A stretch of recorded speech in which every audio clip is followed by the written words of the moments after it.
Salve, salve, mulheres maravilhosas!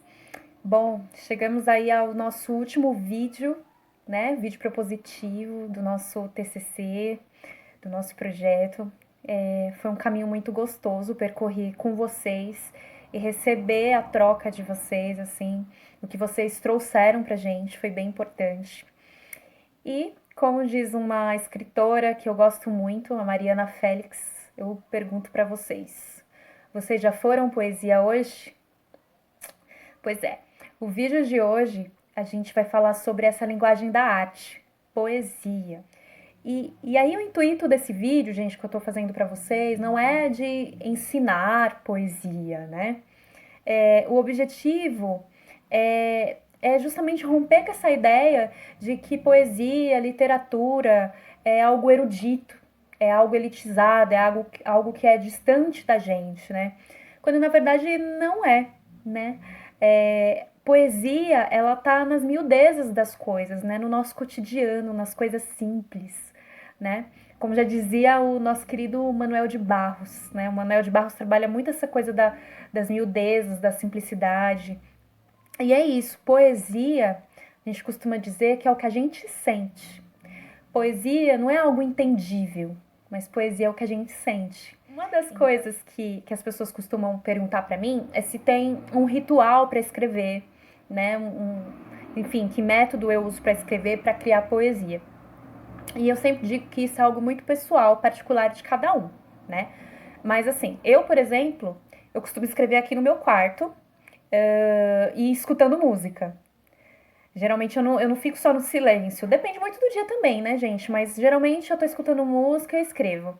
Mas, se às vezes eu tô na rua, né? Não nesse período agora, né, que a gente tá no momento de pandemia, mas se às vezes eu tô na rua, vejo alguma coisa, alguma cena que me chamou a atenção, me veio uma ideia, eu vou lá e anoto onde eu tiver. Seja no bloquinho de nota do celular, se eu tiver no meu caderninho eu anoto. E depois eu vou lapidar essa ideia. E aí é isso, assim, cada um com o tempo vai encontrando o seu jeitinho, a sua maneira, a sua particularidade, a sua singularidade ali na escrita, a sua marca na escrita, né? Eu costumo anotar a ideia, escrever e às vezes eu demoro para desenvolver uma poesia. Às vezes eu vou, escrevo, releio no outro dia. E é legal você fazer esse exercício de você escrever. Tipo, veio na sua cabeça, escreve e vai ver dias depois. Porque provavelmente você vai fazer alguma mudança. E é muito legal esse processo, né? Eu sempre brinco que é um processo de construir e desconstruir dentro da escrita. Mas também pode acontecer da poesia vir pronta. Às vezes você teve um insight, assim, uma ideia veio, pá, e ela ficou perfeita. Tipo, não tem o que mudar. Isso também é muito legal quando acontece. E são momentos, né? São momentos e a gente vai aprendendo a lidar com isso. E aí, pensando nisso, eu trouxe um conceito que eu aprendi em uma das últimas oficinas de escrita que eu fiz, muito legal, que eu já fazia, mas eu não sabia que eu fazia, né? Ou seja, eu não sabia que tinha um nome para isso, que é um conceito que se chama a construção imagética no processo de escrita. A construção imagética no processo de escrita. E a construção imagética, apesar desse nome assim meio chique, não é nada, não é nenhum bicho de sete cabeças, não é nada difícil. A construção imagética, quando a gente fala assim, às vezes as pessoas pensam que, será que tem que ver com a estética textual, a quantidade de estrofe, de rima, quantidade de versos? Não, não tem nada a ver com isso, gente. A construção imagética nada mais é que a gente conseguir comunicar, provocar, despertar no leitor, por meio de imagens descritas ali na poesia, sensações, emoções, sentimentos, reflexões. Ou seja, imagina que a gente descreve um sentimento, uma emoção, mas não falando diretamente dele, mas se referindo a uma cena que passa essa emoção, esse sentimento, sabe? E aí o leitor, quando entra em contato com essa leitura, ele acaba se transportando para aquela cena, ele imagina aquilo na mente dele, e isso consegue fazer com que esses sentimentos, essas emoções consigam se comunicar muito mais aflorado com o leitor. né, consiga se aproximar muito mais do leitor. Mas assim, para não ficar muito subjetivo, né, muito assim no ar, o que seria essa construção imagética, eu trouxe alguns exemplos para vocês, tá? De escritoras que são grande referência para mim, que eu gosto muito. Uma delas é a Riane Leão, nesse livro Tudo Nela Brilha e Queima, que é um livro de poesias intenso e maravilhoso. Eu escolhi uma poesia dela que é curtinha, mas que traz umas imagens bem legais.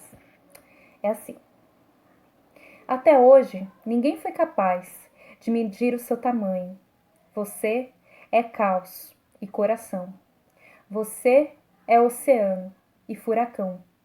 Te desvendar é para quem não teme, mulheres infinitas.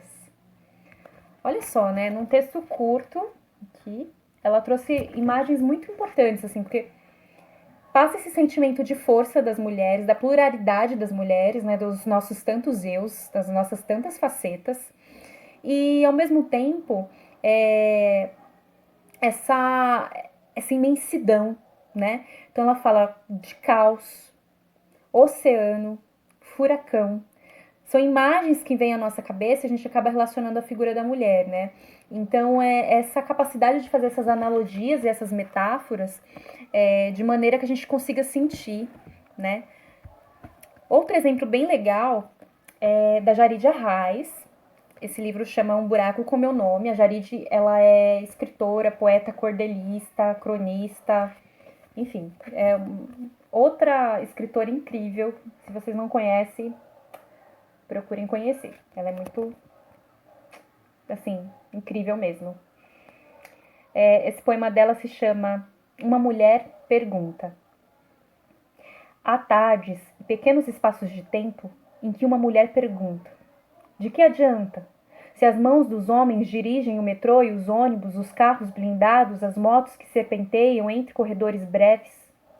Se as mãos dos homens assinam os papéis e carimbam, autorizam o prontuário, a entrada e a saída do corpo, o reconhecimento dos órgãos doados? Se as mãos dos homens orquestram as violências, balas, esporros, olhares e tocam seus instrumentos fálicos, curtos, enrugados, colocados para o lado?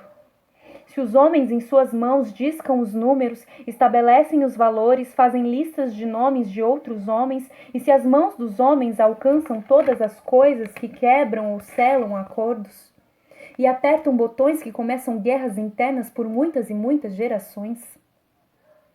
Há um dia em que a mulher pergunta a si mesma, pergunta para outra mulher, e as perguntas pairam, flutuam sobre a cabeça.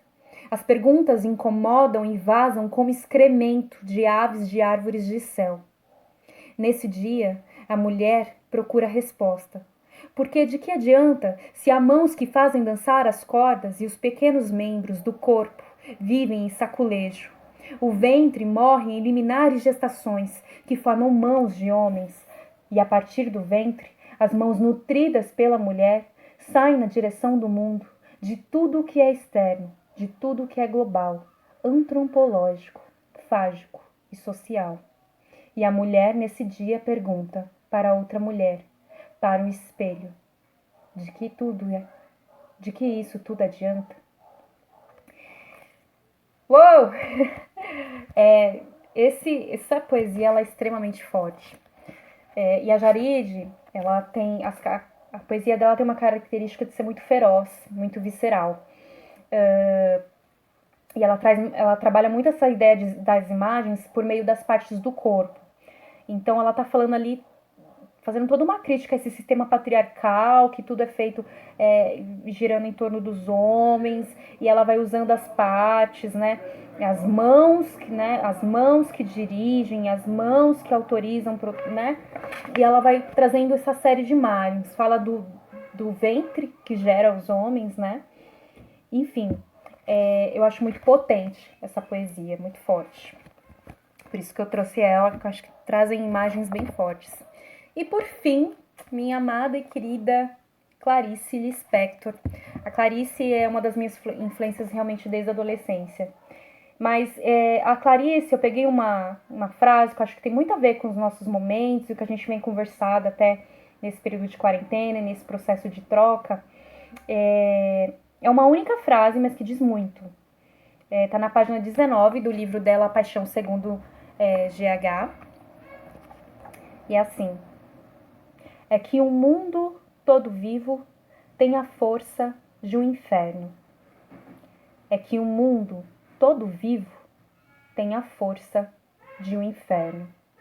Olha a imagem que ela conseguiu trazer em uma única frase, né? O mundo todo vivo tem a força de um inferno.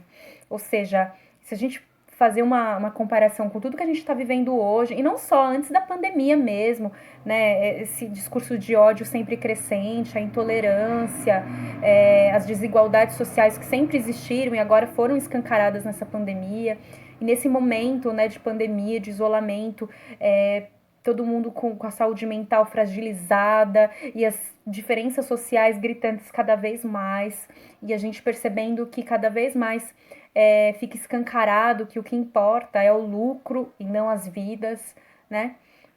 Então, se a gente pensar nisso, né, isso que ela diz tem muito a ver com o que a gente está vivendo agora, né? E aí, já que eu trouxe esses exemplos, pensando nisso, eu preparei, assim, pensei num desafio para vocês, que é um exercício que eu fiz também nas oficinas, né, com os formadores, que é assim: se vocês fossem uma poesia, como seria? Como seria essa poesia, se vocês fossem uma poesia? Ou seja, vocês podem se descrever em palavras, vocês podem se tornar uma personagem. Imagina que as pessoas vão conhecer vocês quando lerem essa poesia. Então, como vocês querem ser lembradas, né? O que vocês querem que as pessoas lembrem de vocês? Uma dica, vocês podem escrever como se vocês fossem outra pessoa, como se fosse outra pessoa falando de vocês mesmas. Vocês podem usar a terceira pessoa se quiserem, ou pode usar a primeira pessoa também, fica a critério de vocês. É legal pensar também, né, como a gente somos pessoas que temos várias facetas, o quanto dos outros tem em vocês, né? Será que tem muito dos outros em vocês? Enfim, é uma provocação, é difícil, mas ao mesmo tempo, assim, eu acho que é um exercício gostoso de fazer. Eu vou ler esse exercício, eu fiz uma oficina, e eu tenho ele aqui, ó, o que eu fiz, né, falando de mim. E aí a poesia que ficou foi essa aqui: os vários eus de mim. Cabelos embaraçados de quem não briga com o vento. Unhas assimétricas de quem brinca com a terra, acaricia tintas e nelas vê sentimento.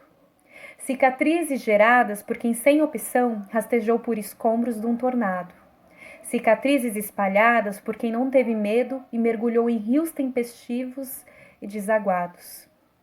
A soma de percursos erráticos de quem por teimosia tenta acertar. A subtração de pesos desnecessários de quem por amor próprio entre levezas decide se esgueirar. A força sutil e bruta de um velho galho que não quebra. A intensidade por vezes comedida, como as raízes que insistem em implodir concreto de tão inquietas. Bom, essa foi minha poesia. Eu espero que vocês tenham gostado. Desculpa o vídeo longo, mas enfim, eu espero que vocês consigam escrever. Não se preocupem com o tamanho do texto, pode ser uma frase curtinha. Pensando muito nesse momento, quem é você, como vocês gostariam de serem lembradas, você enquanto mulher, nesse momento de quarentena, pensando em tudo que a gente trocou